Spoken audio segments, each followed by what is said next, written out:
Good morning. How many of you do not know Malayalam? ഒന്ന് കൈ പോക്കോ. Just raise your hands. Okay. See, operation theatre is a unique area, right? And most of you are going to work in the OT. Of course, you may be spending rest of the time in ICUs and all that. But major chunk of your working hours is going to be in the OT, right? So you should know few rules. So I have compiled that as rule of 10. The first rule, see, it is an area of stress and possible mishaps. Who is stressed? The surgeon, anesthesiologist, nurses, everyone is stressed because invasive procedures are going to happen which can have changes in the physiology. And there are certain procedures in which mishaps are expected, especially if your patient's physiology is altered. So keep in mind this particular point. Secondly, who is the most important person in the OT? It is neither surgeon nor anesthetist, it is a patient.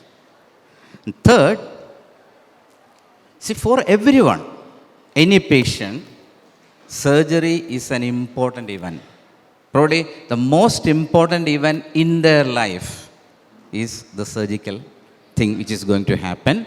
So naturally, they are stressed and they are anxious. Why are we there? You, me. The ultimate goal is nothing but patient safety. This is also very important, especially when you attach the monitors, when you elicit history, when something negative happening in the OT, this privacy and confidentiality has to be maintained.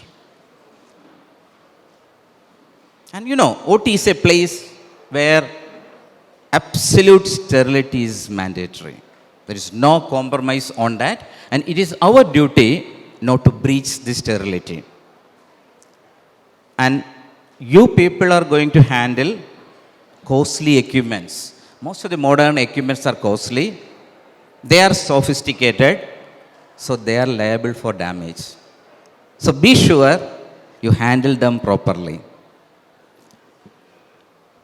And do you think you need communication skills? Yes. Because OT is an area where you need to communicate with your anesthesiologist, with the surgeons, with the nurses, with your colleagues, with the students. So you should have the communication skills. If you do not have, please learn. Of course, you know you are going to assist. Why? For a safe anesthesia. And your assistance, as Sir earlier said, it starts before surgery, before anesthesia. It continues and it extends after also. It extends to the ICUs. It extends even to the wards. So keeping in mind the 10 rules, let us see what we expect from you. Okay? You should be a proficient person in sterilization, maintenance of equipments, packing them properly, resupplying. That's a very important thing. Sometimes anesthetists come and some drug or equipment is exhausted. He is asking and everyone is running here and there. So that should not happen. This is something we expect from you. And you have to check the anesthesia card, machine, the gas supply, everything before the day and after every procedure. And once used, now sometimes we see it is just left as such. It shouldn't happen. You should disassemble. You should dispose. You should know how to dispose the contaminating in a safe manner. That's very important. It can be a needle. It can be blood staining. It can be anything, but you should know how to dispose. And you should also know how to disinfect your machine, your cards, and your equipments. And of course, you will be preparing for non-invasive things and invasive things. Especially, you should make utmost sterility care when you prepare things for hemodynamics. It can be an IV cannulation, peripheral, it can be a central one, it can be an intraarterial one, it can be even an insertion T, whatever it may be, you should be careful. Of course, already said, you should know how to and what to be prepared before GA and regionals. And sometimes we see that some people are, they are resistant to do this thing. They say it is the duty of the nursing assistant. No. We are conducting anesthesia, and you know better than a nursing assistant how to position patient properly so that the procedure becomes easier. And this is something very important. You should have the working knowledge of every equipment you handle, because if something goes wrong, it breaks down, you should know how to troubleshoot. Of course, for this, you need the help of biomedical people. And you should know what is the normal physiology. What's the baseline thing? Starting from pulse, BP, everything. So any change in physiology, you should be able to understand, and you can even alert your anesthetist, anesthesiologist, if he or she misses it. So this is also something we expect from you. And I need an anesthesiologist technologist who had a safe practice, who is efficient, and who is competent. These are the expectations from our side. And this list is not ending. What is the meaning of this thing? Reporting unsafe conditions. So it can be an error with the machine, with the medication. So you should be confident enough to report to your anesthesiologist so that you can prevent further mishaps. You should be confident. You should tell the anesthetist something is going wrong. This is something, novel thing. You can have ideas. You can improve your techniques. You can think of methods to improve your techniques, which you can share with your colleagues and your doctors. Team. What's the full form of team? TEAM. What is the full form? Together, everyone achieves more. So teamwork is something which is mandatory in an OT. Sir has said about documentation. If you are not documenting, that means nothing has been done. Not written, not done. That's all. This is also important, sir has mentioned. You should have an awareness of the legal issues. And see, I said OT is an area of stress. Some mishap happens. It can be an arrest. It can be circulatory collapse. Because of the stress, people will be shouting at you. People may behave a little arrogant. So you should know, you should have the flexibility, you should have the adaptability. Because one day you will be working in a general surgery table. Second day you will be going to a cardiothoracic one. Third day you will be in the neurosurgery OT.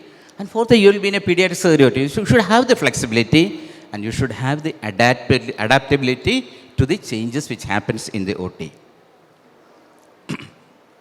Professional efficiency. How can you improve your professional efficiency? Knowledge. Read more. And getting the skills in a better way. Learning the skills in a better way. That is why these CMEs and conferences are being planned. Positive interaction. Okay. How to start your day? Have you heard of making? You can count the days, or you can make your days count. What's the difference between these two? You can make your days count by. So this is a very important point. Have your breakfast. Why? You didn't eat anything. You come to the OT, hypoglycemic. You become irritable. You can understand what is happening. You cannot respond in a proper way. So please have the breakfast and come. Keep all your worries outside the OT. Don't bring your worries into the OT. That is going to affect your practice. Of course, many institutions have their own dress codes which you have to strictly follow.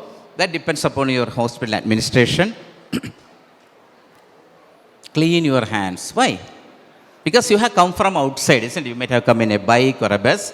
So first thing you have to do before entering an OT is wash your hands. Then only you touch the, even your aprons and all that. What's the problem?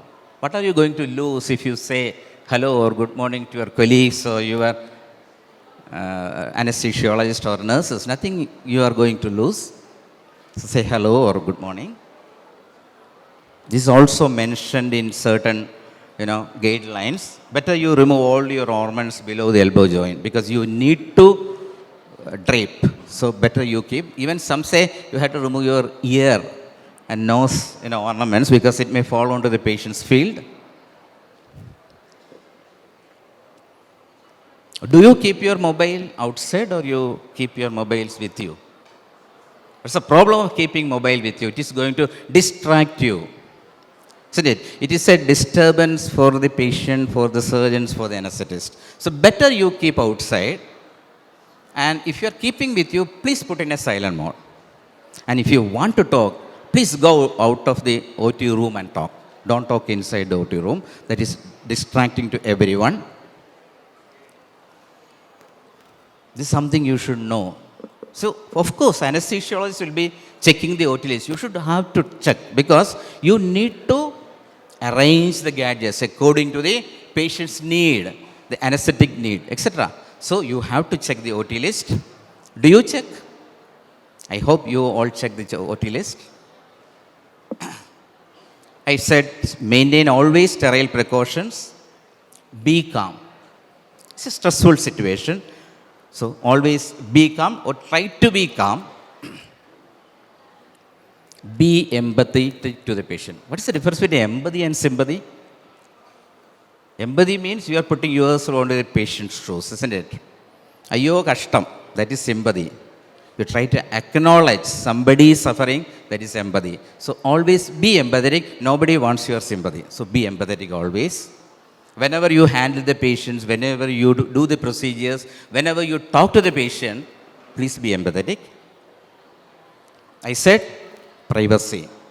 Especially when you remove their dress, female patients, be careful. Respect their privacy. Respect their confidentiality. See, anesthesiologists will be definitely monitoring everything, isn't it? So you may think, what's the need for us to monitor? You have to monitor the monitor. You have to monitor the anesthesia machine, bobbins, everything, infusions, even you have to see the patient. Anything going wrong, of course, you can alert the anesthetist. Sir, something is going wrong. Do something. Closed loop communication. What is the meaning of closed loop communication? Suppose as an anesthetist, I ask you to do something. You have to say, done. That is closed loop. Give scoline. Okay, scoline 50 milligram given. Please attach monitors. Monitors attach. Actually, the person who asked you to do something is able to know that the thing has been done. This is called closed loop communication. And if you have any doubts regarding the order, especially dosages, name of the drugs, please clarify. There is no question for assuming. Assuming the artha ariyamo. ASSUME, making as of you and me. So never assume. You have to clarify from your anesthesiologist. So to sum up, an anesthesia technician or OT mechanic has a responsible position inside the OT, ensuring safety of the patient, respecting their privacy and confidentiality. I think third time I am repeating privacy and confidentiality. Second, knowledge, your skills, your competency, your efficiency and calmness are few qualities which are expected from you.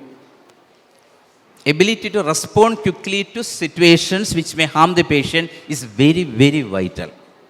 An arrest happens and you should know how to respond quickly. There is no role for, slow motion. You have to respond quickly. Be flexible and adaptable to changing scenarios. And communication skills is something which everyone should learn. Thank you.